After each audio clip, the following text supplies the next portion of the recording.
Welcome back to episode 5 of the Barber Block podcast. And on this episode, we have another great guest. He's well known in the industry, in the barbering industry, and just a good friend to a lot of people, a mentor to a lot of people who have come through the industry, and he's been in the business for a while. So please welcome Dwayne Phelps, a.k.a. Lefty. All right. Welcome, sir. Thank you for coming on today. We certainly appreciate your presence. And absolutely. Looking forward to this conversation and just bringing good value to the people who are watching. And, you know, whatever gems you can drop, we got the gem tone for you. So whenever that comes through, you'll be hearing that. And, you know, we just want to have some fun, have a conversation, and just enjoy ourselves, feed off of each other's energy. Absolutely. And, let's do it. You ready? Well, listen, before you even say anything, I got to give you credit. And I'm so humbled for your even thinking of me. I'm so humbled for the words you just used in my description. And you mean all those same things to me as well. Awesome. Wow. Thank you. Thank you so much. Make me now. emotional. Come on now. Come on. Let's get the napkins out. Right. You know, it's always kind of hard to take the credit, you know, but, you know, I have a great team, so I appreciate them. They push me forward, and we're making this thing happen. And so first question, let's just get right into it. What were you doing before you became a barber? So that's a funny question, right? So getting into the industry, something that I started doing at a really young age. At the age of about 14 years old, my mom would cut my hair. And at one point in time, I actually had hair. So don't let the bald head fool you right now. So back in the day, I grew up in Houston, Texas. I moved to Arizona. I was about 13, 14 years old. My older brother didn't live with us. He would come in town every now and then. He was in college, and he would cut our hair. Mm-hmm. My dad also worked offshore. He cut our hair, but it was never a consistent person cutting my hair. So moms would step in and slice me and my younger brother up, who happens to be a barber as well. His name is PJ. Perry Johnny. Nonetheless, her haircuts got worse and worse. And my desire to look good, because vanity is a big thing, you know what I'm saying? So my desire to look good started outweighing the convenience of her cutting hair. So I said, got in the mirror, I said, man, I'm gonna figure this out. Yeah. And that's actually a quote for me, is figure it out. Figure it out. So I got in the mirror, got the clippers, and I figured it out. It took a little time and a little effort, but you know, it got better and better. And it started getting to the point where my friends were asking me, who cuts your hair? Now, because I moved to Arizona at a later age, I didn't have like a hardcore group of friends. I moved here at 14, 15 years old. Everybody kind of had their circles. Right. So about a year, people seen me with haircuts, and I started cutting people's hair at the house and so on and so forth. And it was really, really funny. My mom was a very fair complected woman. She's Creole, so from Louisiana, you know, red hair. People didn't even think she was black. You know what I mean? So my mom was like, "Who these niggas?" You know, all in my house every 5 minutes. I'm like, "Can your mom say the N-word?" I'm like, "She's black, man. Don't trip. But I just got into it, man. Stuck with it. I met a wonderful man by the name of Anthony Gathers, who owns AG Barbershop. A good friend of mine who's also a barber now, Jimmy Hunter. Yes. He would go to AG's. I didn't go to AG's because I didn't have the money. So Jimmy said, man, I heard AG's going to open his own shop up. You should go holler at him. Now, this is in 1996, 1995. So AG was working at a shop called Ozone's at this point in time. I went to AG's. I said, hey, man, I want to cut hair. He's like, well, I don't even know who you, first of all. I said, well, hey, you ain't going to meet somebody, no, that's not going to work harder than me. You know what I'm saying? Yeah. So I stuck with it. He showed me where to go. And the rest is history. I worked for him for 11 years. Humbly, I take out the trash. I was the first barber there. I spoke with everybody that walked in the door, and never stopped. Yeah. You know, the only thing that slowed me down was my motorcycle accident, where I lost my right arm for a while, and then I started using my left arm. It came right back. And so that's how you got the name Lefty. So expound on that a little bit more. Tell us about, you know, if you want to go in detail about the accident, what happened, and then, you know, that whole story. Go ahead. So wow. Okay. I'm going to definitely try not to cry on this one, but nonetheless, great times, right? So I had been cutting hair. I get my license about 1997, right? Get out of school, get out of high school, go straight to barber school. Because I didn't want to go to college. You know, I didn't want to do none of that homework. I was a CD student at best. You know, I just didn't put the effort into schoolwork. Yeah. Like I said earlier, vanity was I was sort of about looking good and cracking jokes. Yeah. Which was poor, but it also kind of pushed me to do other stuff. But nonetheless, I got my license. I'm cutting hair, and everything is going great. Like I say, I go to a step show at ASU, right, or at MCC, and this is about 1997. And I said, man, this whole fraternity thing looks cool. You know what I mean? The Omegas came out; they were kind of fun. They barking atomic dog. The Alphas came out; they were cool. The Sigmas, not as cool, but they were. Hey! Hold up! You know what I'm saying? Y'all was there. And then all the lights shut off, man. All the lights shut off, and I saw some cane spinning or some fire spinning. And the lights come on, and there's some Kappas up there. They're always acting like, y'all know the wrestler The Rock. Everybody knows who that is. So they're all up there acting like The Rock, just cocky and, full of themselves. I said, I'm going to college. So I get to college, man. I'm cutting hair. I'm in college, and I joined the organization, Alpha Psi, the pretty boys. Y'all know who they are. Joined the crew, and everything's going great in my life, and this is just an amazing time. So much effort, so much. We're doing things in the community. I love being a service. I love being a part of things. I think as men, being a part of something bigger than yourself is always it's always a motivational thing. We always like to run in packs. I mean, we're animals at the end of the day. You know what I mean? And running packs, being together, having that common bond is a beautiful thing. Yes. So yes, absolutely. I'm in this organization. Everything's going great. One of my fraternity brothers, by the name of Eddie Blackman, his fraternity name is Kano, for can't nobody be as pretty as him. Talk about vanity. About vanity, right? But Eddie he bought a motorcycle. And I was a little leery. I wasn't going to get one, but his was cool. So then I looked into it, and I had this kind of mindset where I'm cautious of using it, because once I start getting into something, I manifest it. I make it happen by any means necessary. So I started looking at motorcycles, and that's turned into a thing and turned into more of a thing, to the point where I had to get a motorcycle, and I had to get one better than his. Right. So I get a motorcycle, I get to ride, and I take the safety class. I'm doing all the proper things in being safe. One day Eddie says, "Hey man, why don't we ride?" I'm like, "Okay, we ride. We go on a little run." And Saturdays are always a busy day for barbers. You know what I mean? It's for me. And at this point in time, it wasn't no booksy, it wasn't no appointment. So your goal was to be at the shop as early as you can and stay as late as you can. So because you never know who's walking through the door. Never know who's walking through the door. So my goal was to always be there and always be present, right? And it was to the point, I'm sure, if you ever do talk to Anthony or any of the guys who were there, they'll tell you that you would think that was my shop. And I'm not taking no credit from anybody, but I just was that involved, and I just had that much passion about the barber game, which later on I learned is my real passion is people. Gotcha. Yeah. My real passion is helping others achieve their goals. So it was easy for me to do all the things that needed to be successful in that business. So I'm busy. I'm just making, $500-$600 a week. And as a 22-year-old man, that's a lot of money. That's a lot of money. I got 4 roommates. Yeah, exactly. Nice chunk of change. I got the big Hashitashi TV at the house, and I'm winning. Your rent was probably $200 a month, at best. You know what I'm saying? So I'm winning. And are we supposed to be looking at the camera too? You certainly can. Yeah. Okay. Okay. Awesome. So things are going great, and but just know when you're talking, most likely it's this camera. It's this camera. Okay, awesome. Yep. So things are going great. The business is going well. I decided one day to race my fraternity brother Eddie. He said, "Okay, let's race." I think I saw a movie and they were racing, and it just got stuck in my head. I'm like, "All right, let's race."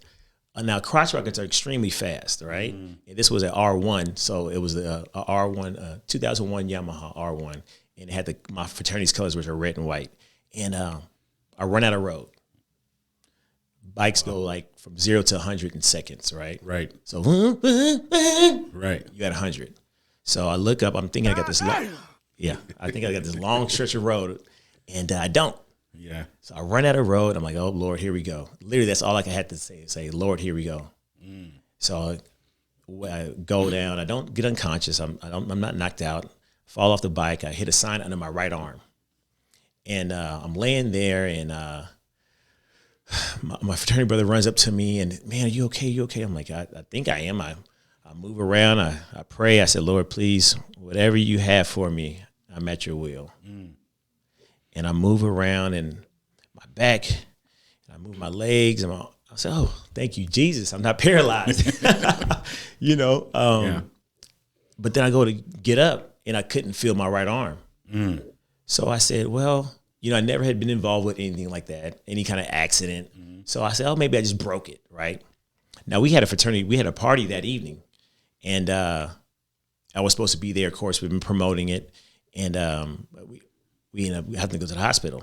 So I said, well, I'll be done, and I'll meet you guys at the party or whatever. And they was like, no, I don't know, man. This thing was pretty bad. Yeah. I said, no, it's just my arm. So get to the hospital, and it wasn't a broken arm. So they're rushing me. Now they're moving me around, and my mom shows up, and they're cutting my clothes off, and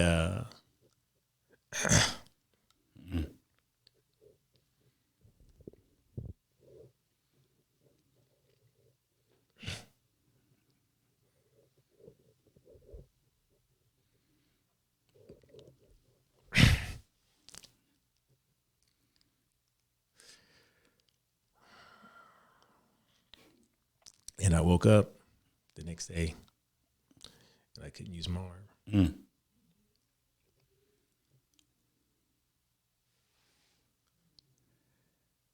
was right-handed. I've been a barber for 5 years. I've been living my dream by helping this other man build his dream, Anthony. And I loved him. I didn't want to disappoint him or my mother.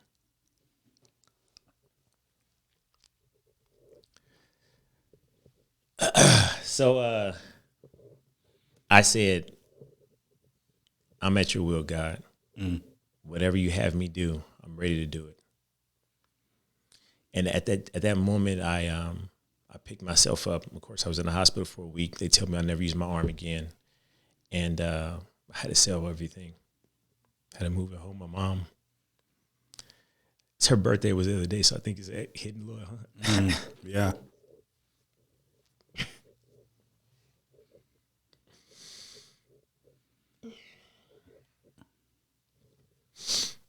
So, and she's no longer here physically. Yeah. She passed away in 17.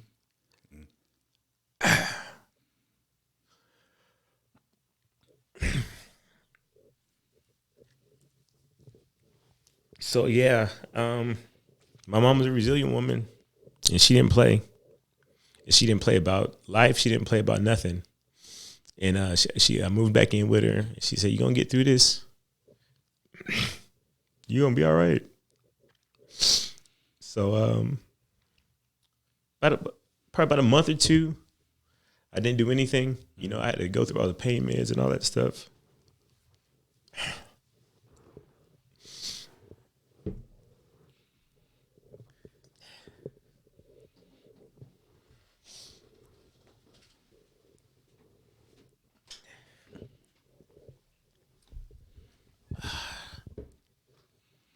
But things got better. Yeah. Things got better. And I started moving around, started going on walks more. And that's Michael Noyd is a good friend of Anthony. He's also a mentor to me. He owned group homes. And it's funny you mentioned his name. I actually bought a vehicle from his wife. It was a 2002 Acura TL. Yeah. Wow. God bless you. Thank you so much, brother. Thank you so much. It's crazy how we're connected. Yeah, in so many ways. Yeah. So I reached out to Michael Noyd about because I had to move. I can't sit still. You know what I mean? On my best day, I got to get up and get going. On my worst day, so I started working with Michael Noyd at the group home and helping these young men out. You know, being of conversation and just driving them around because I still have my left hand. You know, and I started getting over the pain and the hurt and all those things, and I just started feeling myself again, right? So one of my fraternity brothers by the name of Gary Rosser would come over often. I mean, all the guys would come over often. I mean, the guys at the shop were a big support. They raised money for me. I mean, I was out of commission cutting hair for at least 6 or 7 months. And I thought I was done being a barber. I didn't even think about cutting hair no more. You know, I was like, I'm right-handed. At this time, I couldn't even lift my arm up. Yeah. You know, it was in a sling the whole time. So I had to do everything left hand.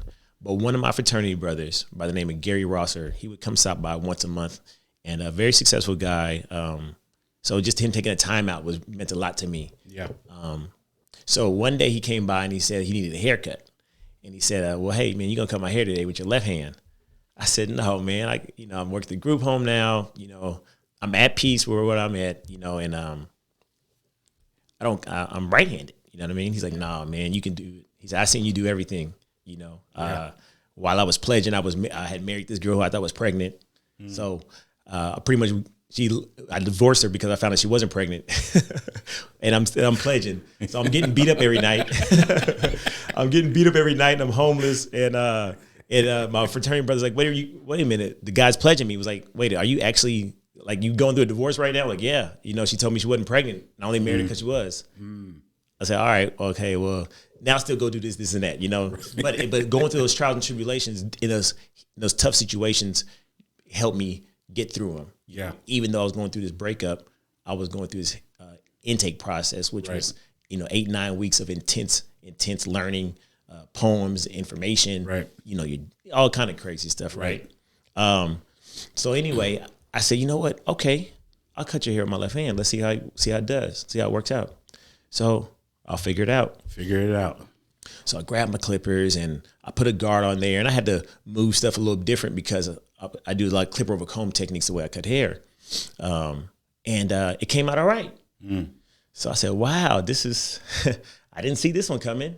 I said, thank you, Jesus. I immediately closed my eyes and thank you, Jesus, and gave thanks to the Creator. So went back to Anthony. I said, hey, G, man, I can cut hair with my left hand. Yeah. So I was like, no, man, you can't cut with your left hand. You right-handed. This, and that. I said, no, man. I can do it. I can do it. So he had a little kid in there, and I cut the kid's hair. And he said, all right, well, now you got to cut my hair. So I said, oh, gosh. And back in the day, AG used to get this Larry Johnson grandmama part right down the middle of his head. So it was like, it was a difficult haircut. But it came out good, the part, everything. And he said, well, come back to work tomorrow. Wow. So I'm like, wow, I can't believe this. I'm going back to cutting hair. Now, as excited as I was in that moment, I knew I had a hard, long road ahead of me. Mm-hmm. But I never thought about how hard it was until I was walking it. Mm-hmm. And not just because of the rebuilding the clientele, but I had to watch people who I would cut their hair go to other barbers, even in my shop, and not sit in my chair. Did they know you were back, and were they just not comfortable, or they didn't trust you just yet? They didn't trust me. No, gotcha. People who would I said my shop, I meant Anthony's shop, but people would go to other barbers in that shop, and I had came back to work, and I had to watch all of them go to other people. Yeah, because they didn't trust me cutting hair again. Yeah. So I said, okay, no, I'm not taking no offense to it. So let me figure this out. Yeah, let me figure it out. So back to the fraternity, we would throw parties every couple months. And back then there was no social media. There was no presence to, only way to promote yourself was either hand contact or flyers, or cards. So what I did was I told all the barbers in the shop, and at the time flyers were extremely expensive, the ones we got. I wish I would have brought one. I can send you a picture of it. I just found it. Okay. Yeah. I said, hey, G, man, do you mind if I promote myself Lefty at this event at the shop? All right, we can all get flyers, and nobody wants to spend the money. But before I tell you that story, I got to tell you how I came with the name Lefty, right? I'm watching the movie 8 Mile. And I'm not a huge Eminem fan. I mean, he's phenomenal and lyrically, but I think he makes great music. But he's dope. But I'm watching the 8 Mile, and he's at the end of 8 Mile. He's talking about how, oh yeah, this dude my boy shot himself in his leg, and my homeboy messing with my mom, and this and that, and this and that. And then I know something about you. So the dude went to rap about him, and he couldn't come up with nothing. Mm-hmm. And this was the best battle rapper in this movie. Right. So he pretty much took all the wind out of his sail. So at that moment, I said, well, if I name myself Lefty, can't nobody make fun of my my arm. Right. Yeah. Because I was insecure about it. My arm is atrophy, so it doesn't look the same. I can't use my hand, and I'm a barber, and I talk mess. You know what I mean? I have a good time. So I said, well, I don't want to get my feelings hurt every 5 minutes, so how can I get ahead of this? Right. I said, well, I just named myself Lefty, and it's obvious. Yeah. So I named myself Lefty. But then, so I'm getting back into business, getting back in the game, rebuilding my clientele. I took the flyers. I asked Anthony to, let's all get in together and buy some flyers and promote the shop. Because I felt like we could have been busier. Right. So I wanted to work on Mondays. Nobody wanted to work Monday at this time. And I wanted to build my clientele. So I said, well, I ain't no quitter. And that's what I loved about Kobe Bryant, that everybody would always dog him and he ain't Mike and he ain't Mike. I said, well, we all wanted to be Mike. Yeah. He's the only person that came close to it. Right. So I mimicked his work ethic and I admired his work ethic. And as I became a man and as he became a man, I saw more of myself through his attitude and demeanor towards achieving your goals. Right. And me and Brandon would always joke around, Brother McFadden. I would call myself Kobe. He called himself T-Mac because he was on the other side of town and I was on the other side of town. And we were both barbers doing our own thing. And we was both light-skinned. But great man, great man. But nobody in the shop wanted to buy the flyers. Nobody wanted to put in the money because I think it was almost like $1,000 to get like 5,000 flyers or something like that. Wow. Because you had to pay the photographer in California. He had to print them up. They were all glossy and big. Right. So I said, well, AG, and nobody wanted to do it. So AG, if I advertise 10 haircuts free, 10 haircuts get one free, and first haircut, $10 off. And if I advertise, I'm the only one doing it. Are you okay with that? He was like, hey, if you want to say Lefty at AG's promotion, then knock yourself out. So I said, okay, boom. I took the guys that were pledging under me. I told them to hit every car, every place, every club, every night. And they did it for almost a year. Wow. Slowly but surely, not only did my clientele start coming back, but I had so much clientele that I was able to help other barbers build. Yeah. So after a couple of years of that, I started thinking my goal was to always open my own shop in Ahwatukee. Mm-hmm. But see, when people say they want to open their own shop, you have to be able to be of that. It's almost like when you hear a lot of women nowadays, you got to be ready to work, right? Mm-hmm.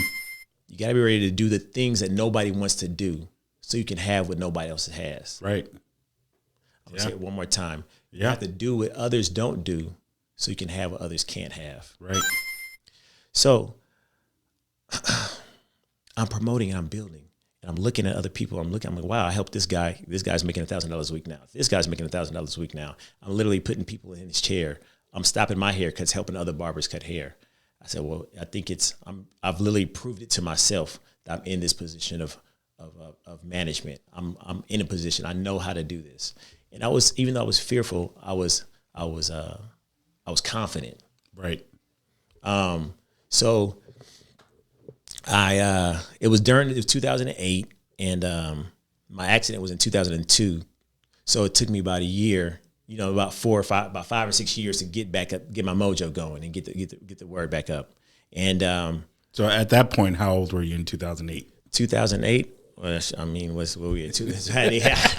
I don't know. It's funny. That means you're 40 plus. Exactly. Yeah, right. 30, 31, I think. 30, something like that. 30, 31. God damn, it's right. Niggas getting older. Gray hair and a beard. Man. So, I'm loving every moment of it, though. Yeah. Because people always say, oh, I'm old. That don't mean nothing. Right. You can do anything at any point in time. At any point, yes. Yes, absolutely. But another thing I took from Kobe is that it's nothing wrong with being a copycat. Just copy the right cat. Right.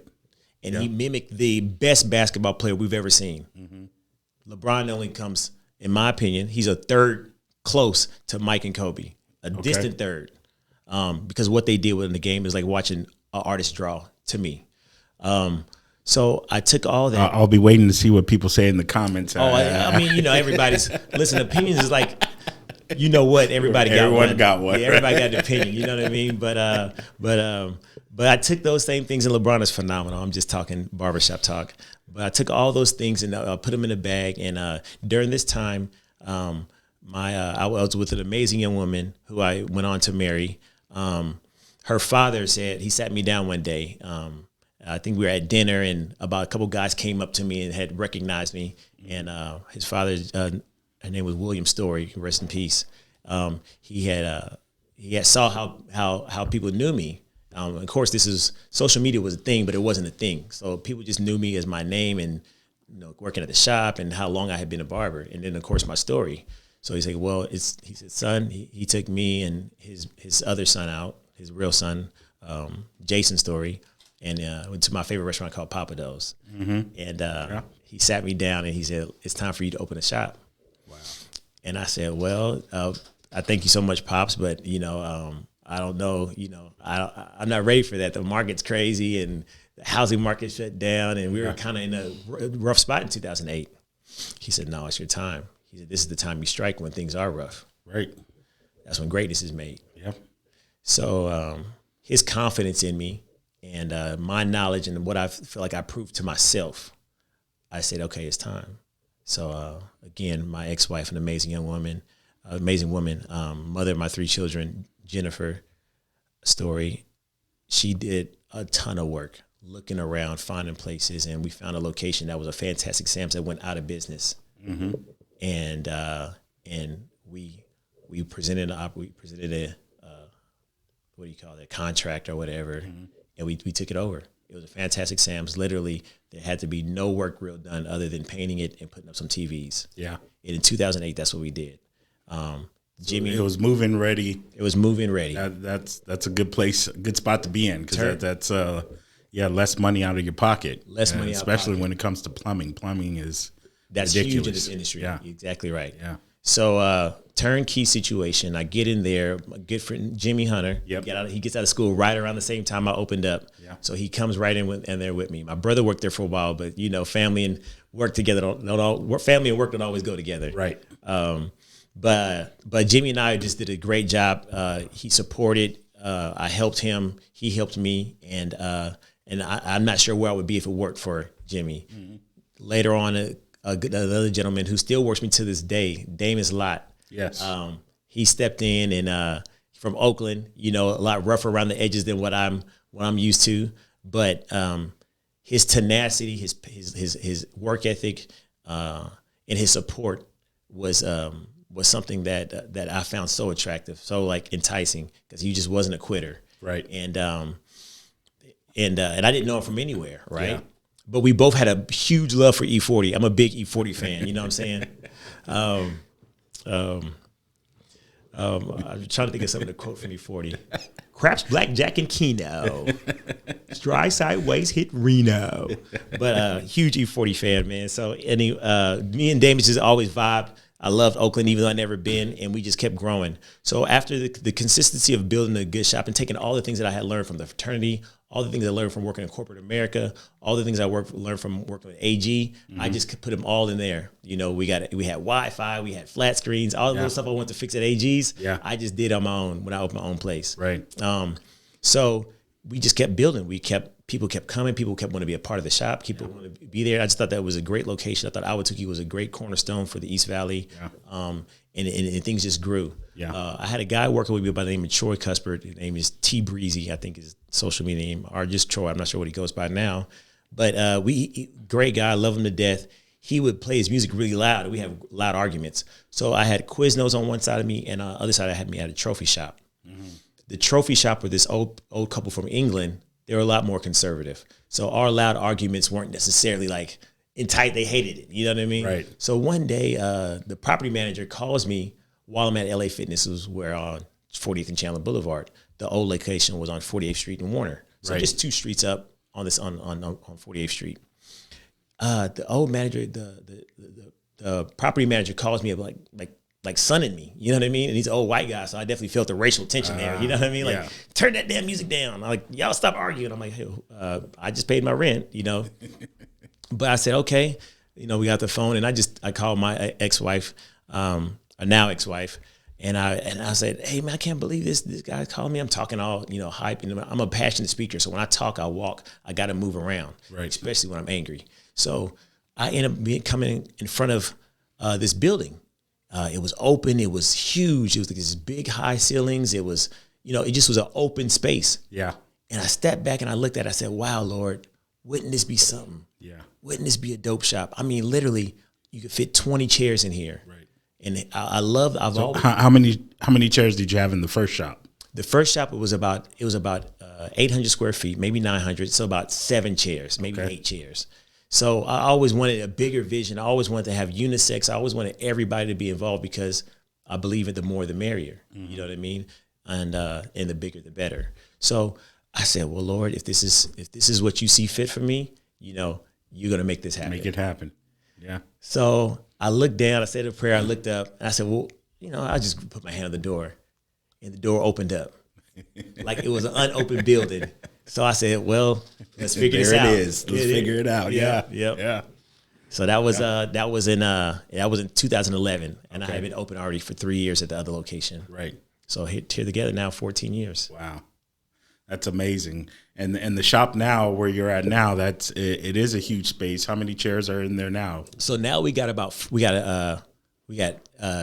15 barber chairs and 5 beauty chairs, so 20 chairs altogether. So exactly the 20 chairs that I thought of 11 years ago, I found a way to get them all in there. Wow, you manifested. Absolutely. What you were thinking, what you were believing for. That's right. It came to fruition. Yes, sir. That's amazing. Now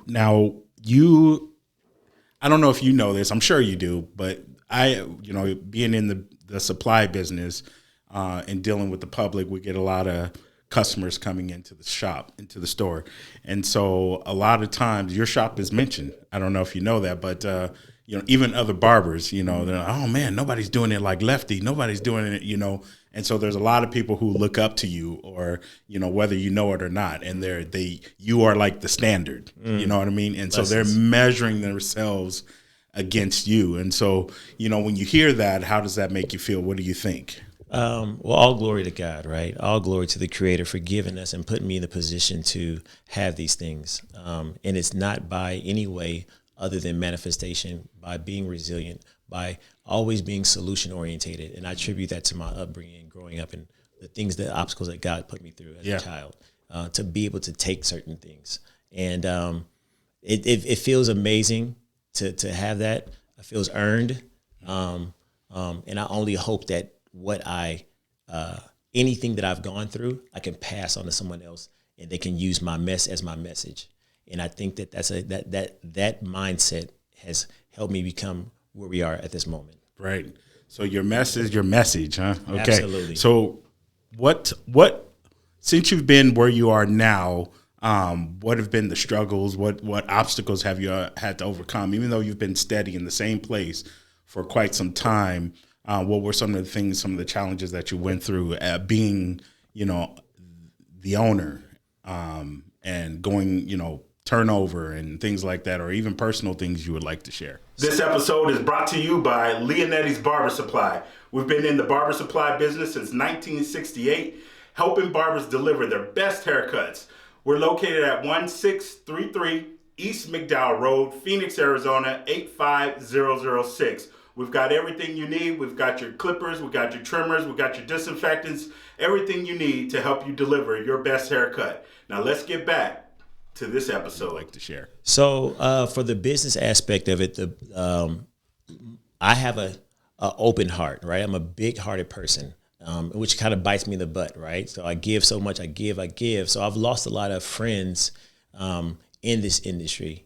Guys who I loved, guys who I've done so much for, in my opinion, guys who I've given the shirt off of my back, then turn around and there's this level of expectation, right? Mm-hmm. It's almost like,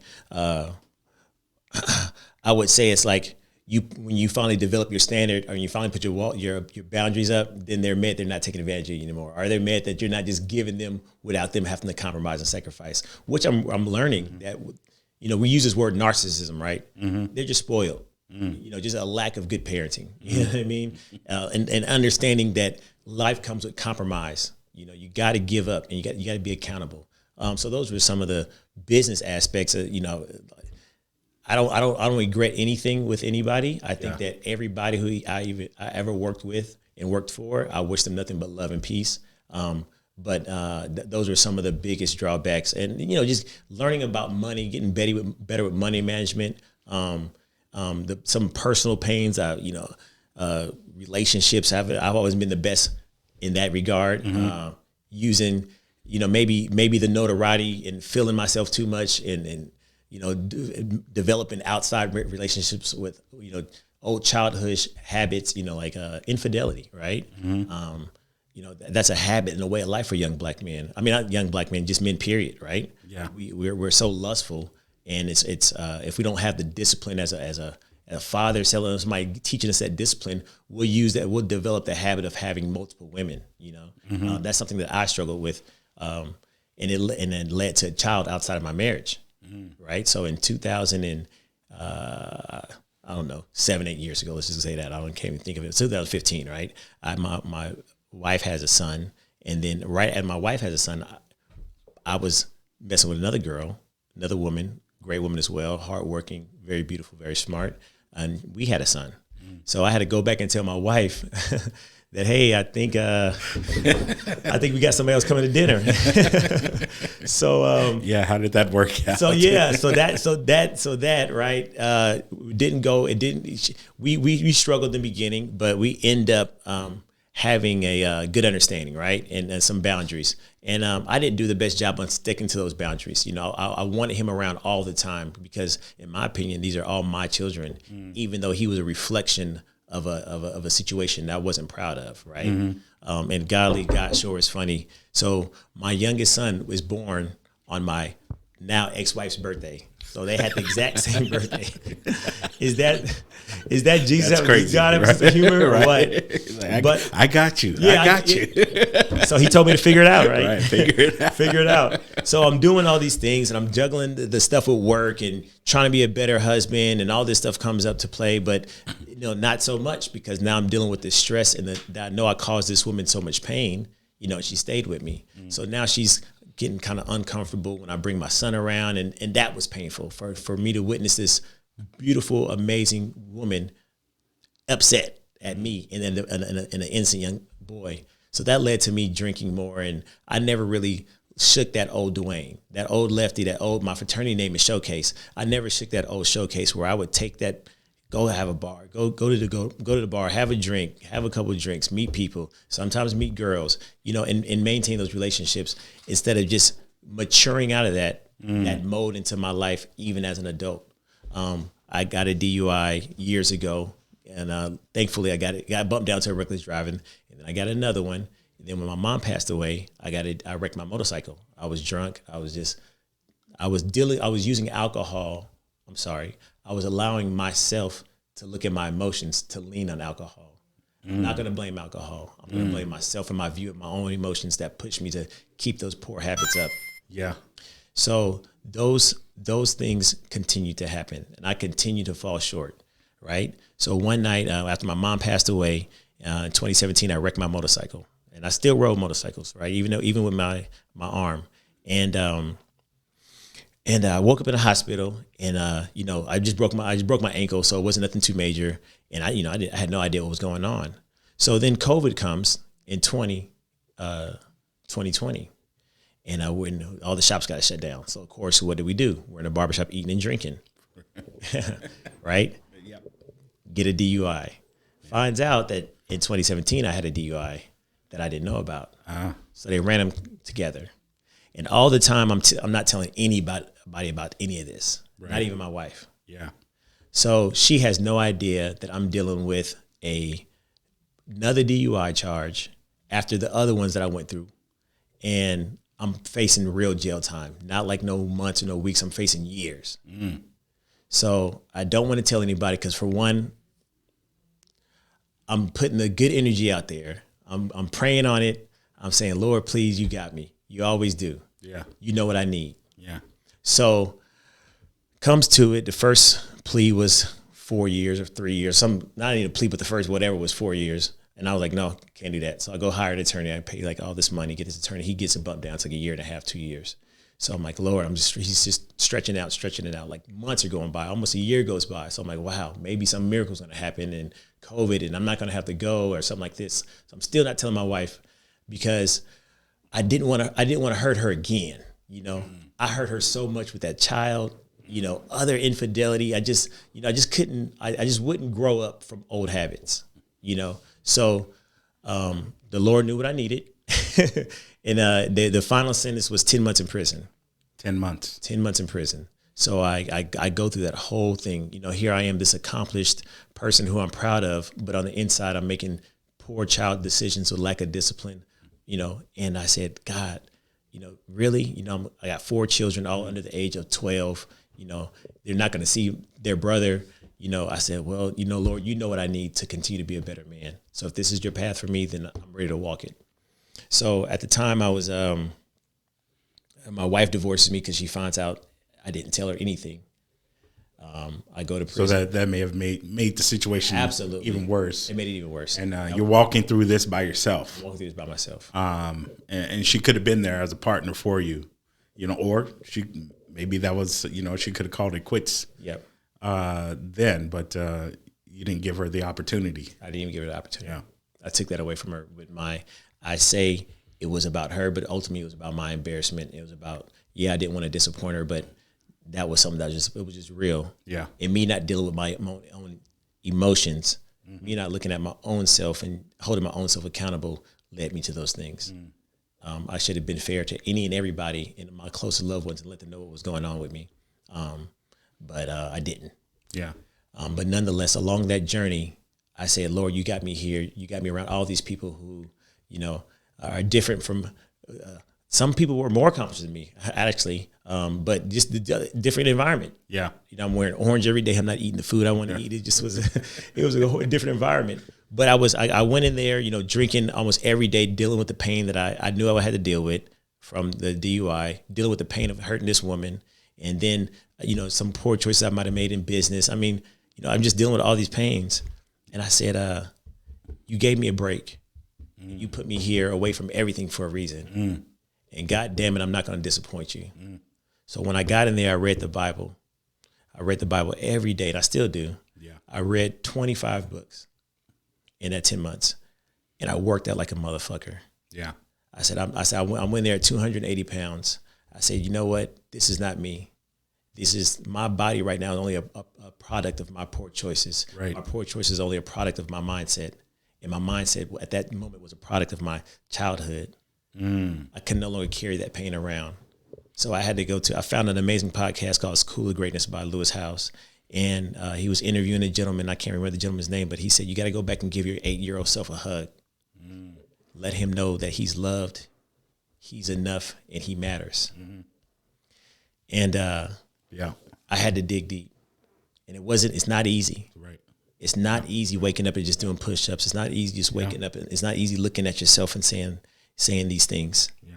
Holding your hands over your heart and saying those words. Yeah. And even to this day, I say those things because now, at one point in my life was taking kids to school, hanging out with my guys, spending time with my family. And now I'm not doing any of those things because I'm not with my wife. And it's not that different than in my environment in prison. I'm by myself. But what I learned was that we're born alone and we're going to die alone. And at a funeral, it won't be a bank or a U-Haul. So nothing's coming with you. Right. Make the best out of every day.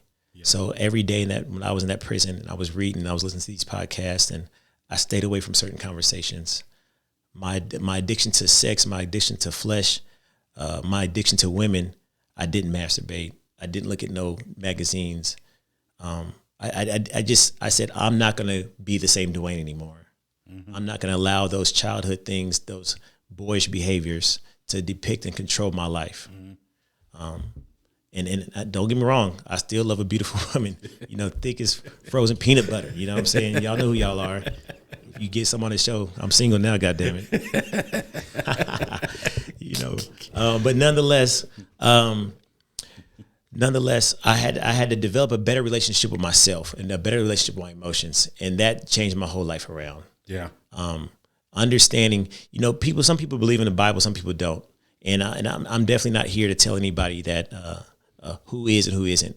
But I heard someone say a couple things and said, if you could take the word God out of the situation and use good, just add another O to it, say, in the name of good, in the acts of good, and understand that that's all he's saying, that's all they're saying to do. That's all the universe is telling us to do, is to be good to each other. You know what I mean? And understand that the story is about, let's just say Kobe, Neo, Michael Jordan. They're all hated because they were good at what they did. Right. They were the one. Right. And not because they were born into it.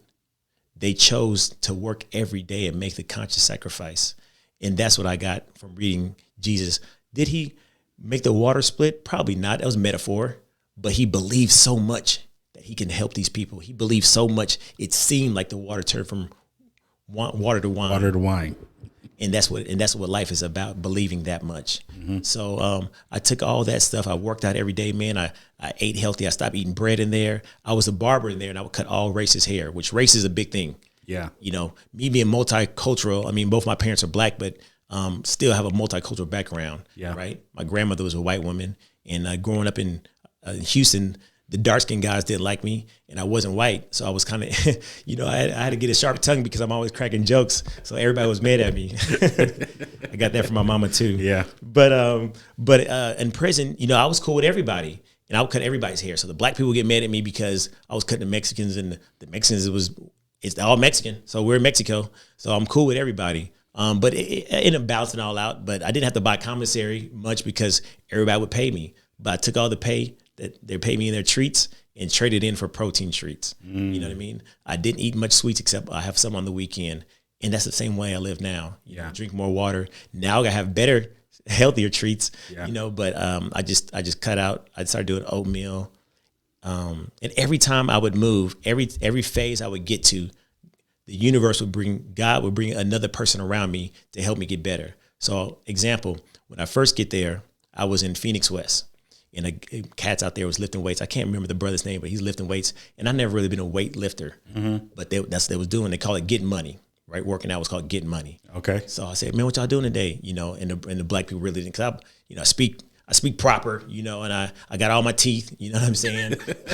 I don't got tattoos on my face, so I don't look like a thug, you know. They try, who's this nigga over here, you know, whatever. So they cracking jokes, and, you know, I cracked a couple back. They were surprised. Yeah. But I started working out with them. Yeah. And they say, well, you got one arm. I said, well, I'm going to figure it out. Yeah. So I just started working out with them, and I go from 280 to about 240, right? And then I meet another guy, ripped up white guy. I mean, looked like he just used the N-word all day, every day, right? And I mean, but he was shredded, like veins going through his stomach. Yeah. And he said, well, what you eating? And I said, well, you know, I eat this, eat that. He's like, take off your shirt. I'm like, take off my shirt, you know. Now we're in dorms situation, so it wasn't like a, you know, I was at a very low level prison, right? Okay. They call it a 2-yard. So I was at it's like a room of 60 people. So it wasn't like just me and him in a room where I had to be scared about getting raped or nothing like that. You know what I'm saying? Right. And anybody there could do something like that. They wanted to do that. You know, ain't nobody doing nothing in there that they don't want to do. Right. So anyway, I was like, all right, you know, I'm following it. I'm following the lead. And I got to respect this gentleman because he's killing it. Yeah. I only listen to people who I admire or see they doing what I'm asking them to do. Right. I don't have conversations and take advice from people who don't do what I, you know, want to do. Right. At that point in time, somebody asked me about being committed to a woman. I couldn't give you a fair opinion because I've never been committed to a woman. You know what I mean? I've been a cheater my whole life. So I had to go through that to learn discipline. Yeah. I had to go through that to learn not to cheat. I had to go through that to learn value of compromise and sacrifice. So translation to my diet, I said, okay, well, I'll cut these things out because I had to get even more strict in there to lose even more weight. Because when you're on a weight loss journey or any journey, the more you're wanting from that process is going to be the more you got to give. Right. You know what I mean? Focus. You got to focus. Yeah. You know, rest in peace, Kevin Samuels. But this brother was just telling women if you want to be married, then at your peak, you got to be focused. You got to be disciplined. You got to work hard for that relationship. And that pisses people off because nobody wants to be focused. Everybody wants to do what they want to do and then get the results. That's not how it goes. Right. So translation to my fitness journey or this journey altogether, I listened to this gentleman and then I get down to about 220 pounds, right? 215. So then I'm at Phoenix West, which is in Phoenix, and they moved us to another prison. So this next prison they moved us to was in Florence. So I get there now. I got about 3 months left in my sentence, 3.5, almost 4 months left. So probably around this time, maybe April, May, I get there. So about 4 months left. So I get there and I'm feeling good. I'm still about 215, 220. And, you know, I'm tucking my shirt in. I'm wearing smaller clothes. So I'm feeling good. So I get there and there's this brother walking around, handsome dude, ripped up, looked like Odell Beckham. You know what I'm saying? I'm like, this nigga's killing it because he walking around with his shirt off. Yeah. And I said, damn, I want to get like that.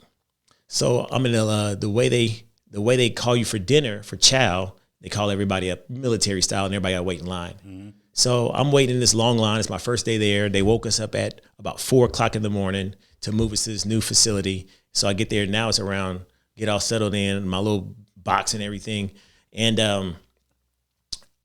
I get all settled in and I go to get some food. So I'm like, I'm not going to, you know, I've been eating so healthy. I didn't want to eat the cafeteria food. Right. But I said, I'm hungry today, so I got to eat. So I'm getting ready to eat, and I saw the Odell Beckham guy. I saw him walk by, and walking off fast. I'm like, where's this nigga going?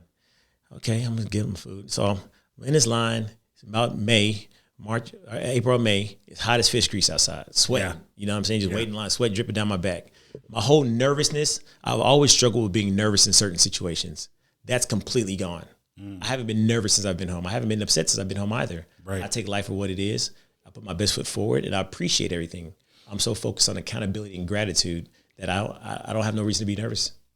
I lost it all, you know what I mean? But not all of it, of course, because the business is still there. Thanks to everybody that played their part. But I haven't been nervous. But anyway, I'm sweating. I'm doing this line, and I look at the brother, Odell Beckham, out there working out. The only one by himself. Everybody's in the lunch line. Yeah. And I looked, and I said, Lord, you know I'm hungry as a hostage. But let me go jump on this workout with him. I said, hey, man, you mind if I work out with you? He said, just keep up. I said, well, let me figure it out. Yeah. So I just kept up with him. And every day for that last 4 months, I worked out with him every day. I got down to 185 pounds. Wow. So since I've been home, I've ate, and I haven't been consistent in the gym, but I've gained maybe 5, maybe 10 pounds. But now I'm working back out. Now I'm eating healthier. But my mindset, what I put in my body is more important than the joy from certain foods.